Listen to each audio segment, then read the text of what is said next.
tara, samahan niyo ako sa mini vlog ko here in Hong Kong. So, ayan.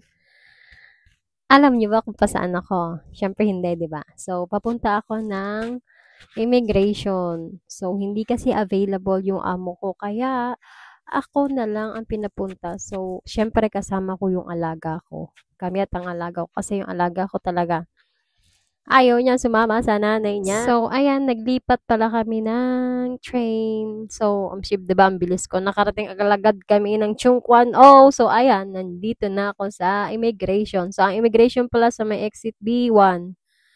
Malapit lang siya. So, diba, oh, ang bilis ko maglakad. Nandyan na agad ako sa immigration building. Yan, lakad-lakad. Buti na lang pala na paaga pa yung pagdating ko kasi mahaba yung pila. So, ayan, nag-aantay na lang ako sa aking pag-pick up ng ID ko. Kaya pala nandito ako sa immigration kasi kukunin ko yung ID ko kasi 'di ba nawala yung ID ko. So, nagpagawa ulit na Ako pala ng kami ID. ng time na yan. So, nagutom yung alaga ko. Syempre, timplahan ko siya ng dede kahit nasa kalagitnaan kami ng daan. Pag sinabi niya gusto niya ng dede, magtimpla ka. Ganyan ang mga kunyang, sunod-sunuran sa mga alaga.